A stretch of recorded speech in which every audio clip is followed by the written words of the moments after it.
Welcome to another episode of Bent Not Broken. Heartbreak and trauma may feel like the end of your story, but here it's the beginning of a bold new chapter. I'm your host, Coach Deborah Griffiths, and this is the space where women rise, rebuild, and rediscover their purpose. Remember this truth: you are bent, not broken.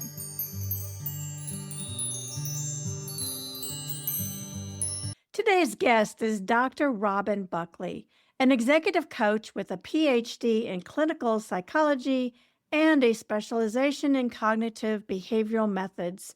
She's the author of Marriage Inc., the boardroom blueprint to a lasting love, and brings a unique perspective, blending business strategy with relationship healing. Having navigated 2 divorces herself, Dr. Robin now helps individuals rebuild confidence, heal after separation, and create intentional, healthier partnerships moving forward. Welcome to the show, Dr. Robin. I'm going to be here. I'm looking forward to this discussion because you've navigated 2 divorces yourself. How did your personal experiences shape the work that you do today? When I look back, Deborah, hindsight and all that, I really wish I had someone explain to me what I try and help people with now, which is the idea of wishing and hoping and just expecting marriage to work itself out without a plan is truly ridiculous.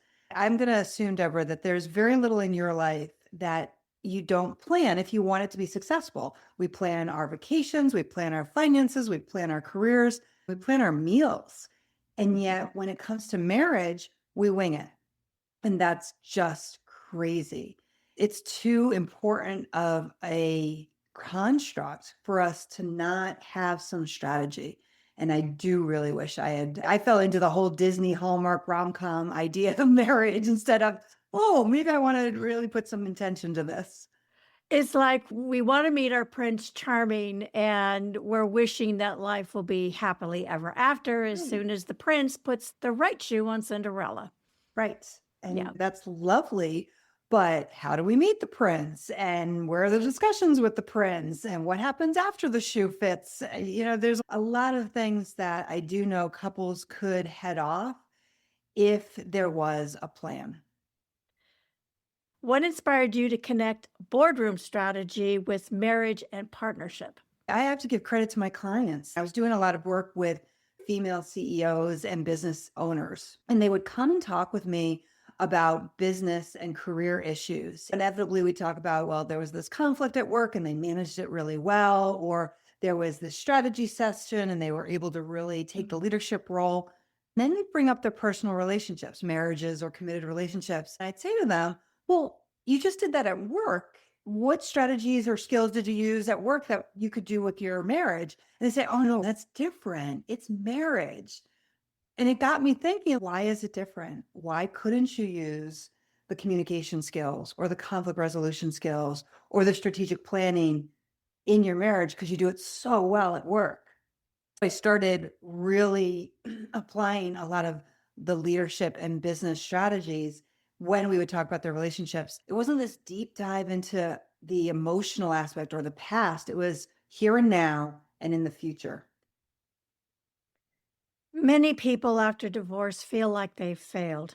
Yeah. How does reframing a relationship like a business help release that shame and self blame? Yeah, it's a great question, Deborah. When a marriage or committed relationship ends, there's shame, embarrassment, really beating ourselves up. And all of that comes from our amygdala, that emotion centered area of our brain is trying to get us to avoid doing anything like that in the future. But when we look at it from a business lens, it reduces that emotionality. It allows us to say, okay, yep, that failed. For a lot of the clients I work with, we do a strategic analysis. What are the things that worked well? What do I want to replicate in a future marriage business? And what are the things I want to do differently? What can I learn from that? Instead of self-blame, it becomes a learning opportunity. What do I want to recreate? And what am I going to reframe or adjust so that I have a higher likelihood of success? I've done it wrong once, so now I'll do it differently. Talk to us about red flags versus green flags. I get this one a lot. Yeah. So Red flags, I think people are really familiar with that when you see a red flag in a relationship or with someone you're connected to, it is ideally, or at least how people think of it, warning sign, something to pay attention to so that you avoid potential hurt or heartache. And green flags are the things that you want to see that potentially are a sign of this is going to work. This is the type of person I want to be with. And our brain fixates on that. The challenge for a lot of people is they put more importance on the red flags. It's protective in nature. We don't want to go through the pain again. But when we train our brains to look for red flags, then our brains are only going to look for red flags. They're going to overlook the green flags. So I'm certainly not saying discount the red flags. It's important to have some type of balance between red and green, where you say, okay, that's a red flag. I want to pay attention to that. I just want to keep that in mind. But here's some other green flags. Then over time, you determine if there's more green flags than red. Are the red flags things that you can work with, that can be negotiated, that are not air horns, but more like just silent nudges that you definitely want to have some strategies around with that person? Both are important, but I do believe in my experience, people put way too much of the red flags, and our brains are lazy, Deborah. They're going to do what we tell it to do. And if we say, look for the red flags, they're going to be like, cool, that's my job. That's all I'm going to see. And that's problematic. It reminds me of when I need to make a decision. I have a pro column and a Yeah. con column. The pro column would be all the green flags, and the con column would be all the red flags, and you have to outweigh it. It's almost taking the emotion out of it so you Yes. can see clearly with the correct portion of your brain that needs Yeah, to. that's the big, you just nailed it. It's taking the emotion out so we can think strategically with the frontal lobe of our brain, which is the strategic, logical, rational part of our brain. When I work with clients, you talked about the two columns. Often, if we're not doing red and green flags, we'll talk about negotiables and non-negotiables. What are the things that either you're looking for or in your relationship that you have some flexibility or wiggle room on? The things that aren't going to just be deal breakers. I use the example of my husband that I love yoga. He does not. That was not going to be a deal breaker for us because I can do yoga by myself. And every once in a while, he'll participate. He doesn't enjoy it. He complains the whole time, which is funny to me. That's negotiable to me. A non-negotiable is something that absolutely not. It's typically things that go against your values or things that are really important to you. Some of my couples, it might be, I really want to have children, but this person I met has no interest or hates children. That might be a non-negotiable where it's like, we have no future together. One of my non-negotiables when I was dating was kindness. I would not go on a second date with anyone who was not kind, particularly to servers or people taking care of us. So a waitress, a hostess, a Uber driver. If you are unkind to someone, that just goes against one of my core values. Now, if you spout off something, then you're like, oh my God, what is wrong with me? I am so sorry. I should not have taken that out on you. Cool. You I can work with because you had that awareness that that was not appropriate. But we've all met people who are just, that's how they function. And that is just not one I'm willing to be flexible on. Agreed. In Marriage Inc., you talk about rule clarity. Why is Mm. confusion around rules so damaging in relationships, Mm. especially after separation? Yeah, it's so important. Again, using a business model. It is very rare you go into a successful business and it is not clear who's the CEO, who's the CFO, who's the fleet manager, who's the HR person. We have roles delineated at work for the reason of making sure people know their lane, and we're also not wasting effort outside of our lanes where people are stepping on each other's toes. In relationships, this is really important to know who's taking care of what aspects of our life together in order for it to work. And in separation or divorce, this can also continue to be true that when you're going through those processes, who's taking care of what? Where are we in terms of managing this? Are there some tasks or chores that we do together still to try and, if it's separation, to try and reclaim the relationship? Or is it beyond that? And where are the tasks and roles in order to make sure that ideally the divorce doesn't end up into complete emotional disintegration? I'm assuming co-parenting is part of defining in Yes. those roles because that can be challenging in and of itself. Having been there, yes, and not having someone who is willing to do role delineation becomes impossible. People just don't know what the expectations are, what their place is in terms of facilitating that arrangement and how to make it work. You're involving other human beings, the little ones that are going to get caught in the crossfire. So it's being very clear on what we do, how we do it, and the chores and tasks associated with each. Okay. For listeners just starting over, what's the first systems reset you recommend after divorce? Systems reset after divorce. Do you mean personally, individually, or collectively as a couple? Personally, individually. I think it is really important for individuals. I typically recommend 1 year, 1 year to be alone, to really understand what happened. And the reset is doing the analysis. We talked about that a little while ago, Deborah. Like, Mhm. what happened that it didn't work? How can I reframe the thoughts around that? It's not that I'm not a relationship type. There were things within the relationship that I might have contributed to, but that just didn't operationally work. So that reset of stepping back from the failure and being able to clearly articulate where the breakdown was without placing blame, because as you and I both know, that's what a lot of people do. It's hard to say, oh, yeah, I totally screwed that up. So it's easier to place the blame, and there's so much hurt going on. Placing it outside of ourselves is protective, but it doesn't serve us and it delays the healing process. So I would say that's the reset. Time alone to truly reflect. In the reflection, ideally, you also learn what you really want, not what you need. It's what you want in your future, whether that's with someone or not. Decision making confidence often takes a hit after emotional turmoil. How can cognitive behavioral tools help rebuild trust in yourself? It's a great CBT to me. So, this idea of cognitive behavioral therapy, but I call it cognitive behavioral strategies because it's not therapy all the time, is the idea of reclaiming power over your own brain. That's what it really comes down to. Understanding that you don't have to function just from your amygdala, your fear driven emotional part of your brain, and you actively can switch it back to the prefrontal cortex, which is your logical, rational, emotional management part of the brain. CBT allows us to change our brains at the neural level. So we are talking science here so that our brain works as our ally instead of our adversary.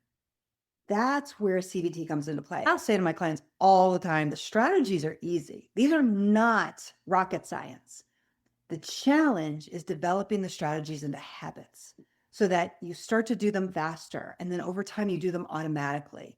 That's the power. But it's hard. It's hard to rewire your brain after you've been living, doing the same things for decades.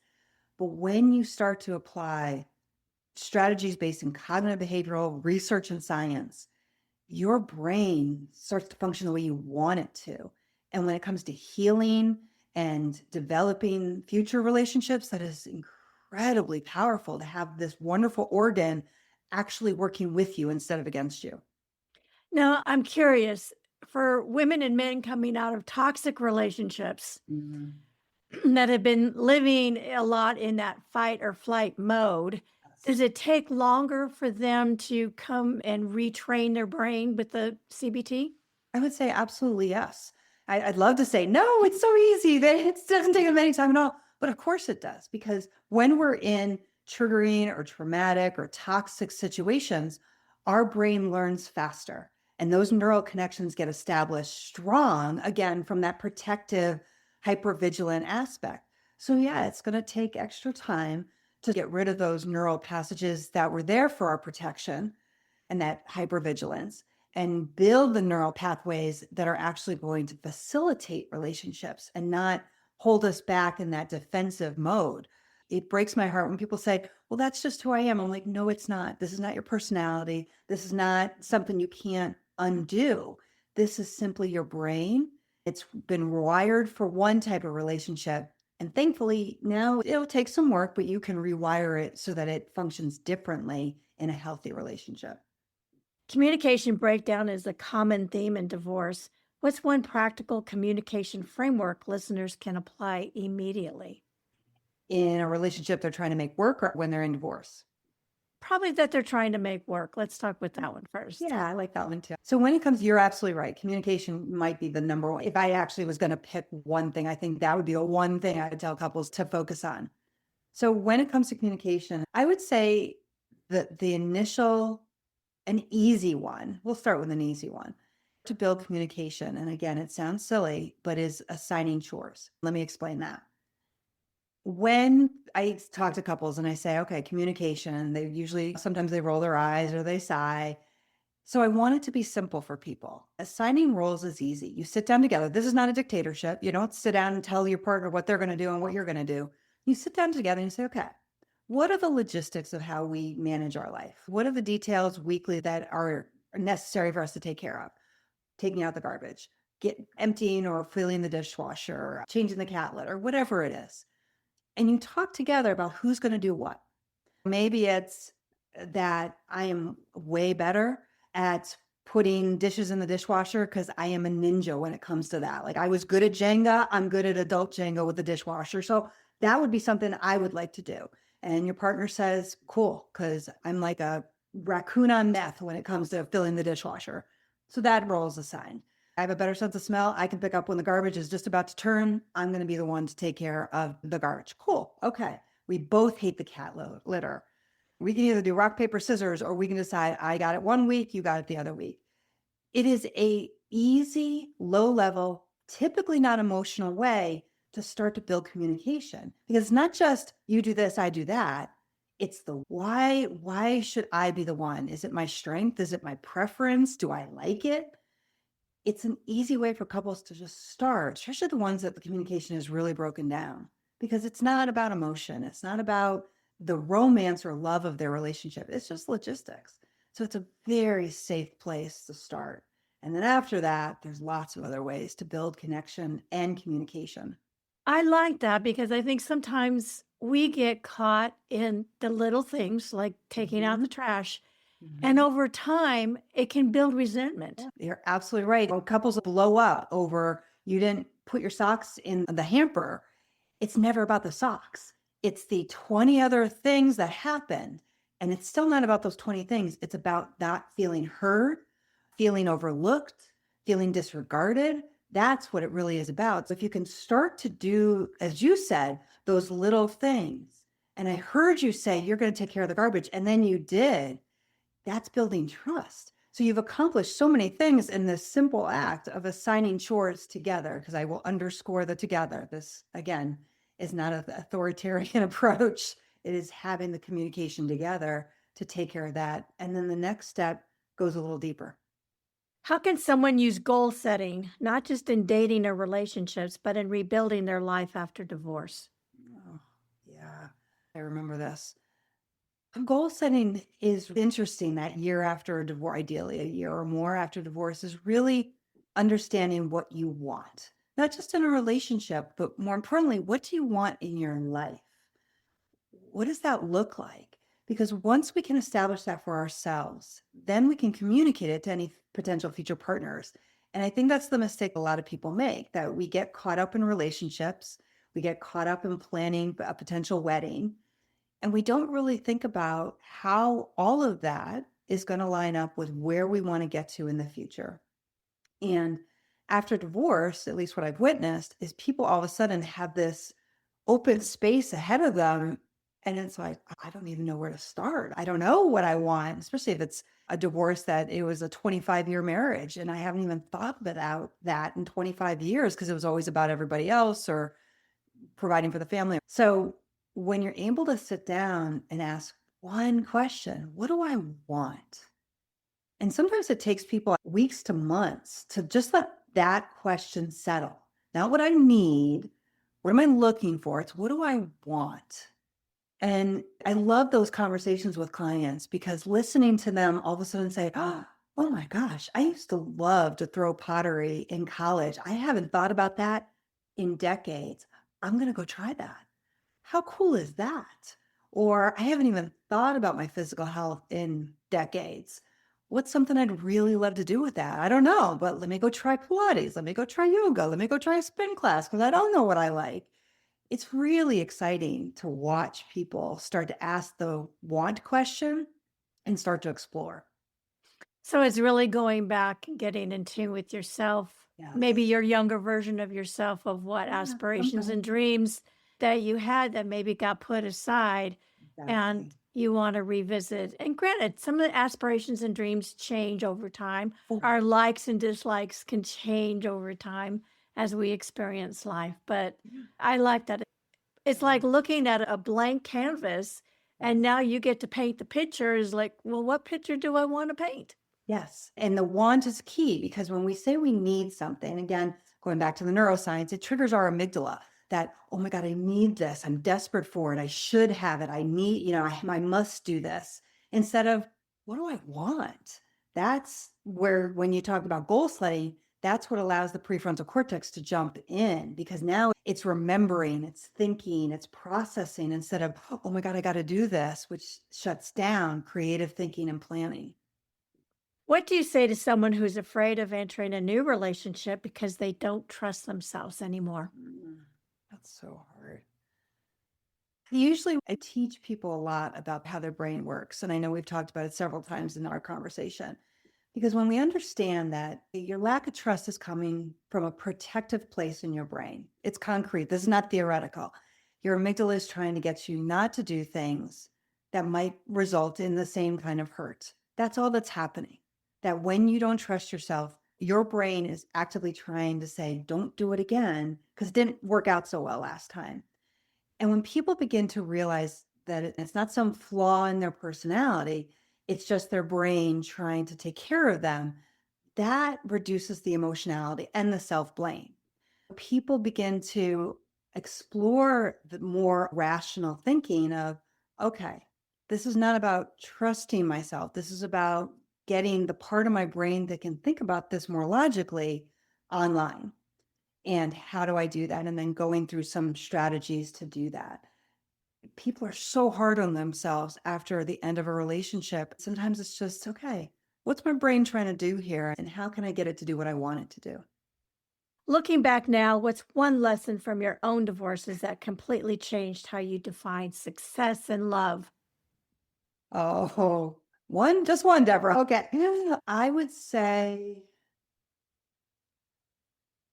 and I am currently remarried for the last time, for Good, sure. good for you. I would say the ability to evolve together, the ability to change and adapt to each other. I've been going through perimenopause. That has been a whirlwind of new learning and lack of knowledge and all of that. And it has changed me physically, it's changed me emotionally. And without being able to have the ability to communicate with my husband and without his ability to evolve with me, not for me and not for, but letting me evolve and then evolving so that he can be my partner in parallel, it wouldn't work. And so that ebb and flow of, okay, now it's your turn. And it might not be something you should say out loud, but you're now going through something that I want to be part of. If what you want me to be, I might not understand it completely. I might not even necessarily agree with everything, but how can I still participate so that we're still connected, even as you're going through this? That defines success in a relationship. Where can people get your book and Sure. maybe reach out to you if they have questions? Absolutely. I love offline questions when they pop in. The book is on Amazon. It hit bestseller status in September. That was super fun. Congratulations. Thank you. It was a lot of fun. And if they want to reach me for direct questions, they can use my website, which is drrobinbuckley.com. I am on every possible social media except for X. So TikTok, Instagram, LinkedIn, easy to find me by the same nomenclature, Dr. Robin Buckley. Perfect. I'll have all of that in the show notes Thank as well. you. Thank you so much. This has been a great conversation, and I know I've taken away a couple of great tidbits, so I'm sure the Awesome. listeners will too. I Awesome. appreciate it. Thank you so much for your time. Thank you. Have a great day. Thank you for listening to today's episode of Bent, Not Broken. I hope that this episode reminded you that even through life's toughest moments, you are bent, not broken. If this message inspired you, please share, rate, review, and subscribe, as it helps us reach more women who are ready to rise and rebuild. And until next time, keep living bold and walking in your purpose.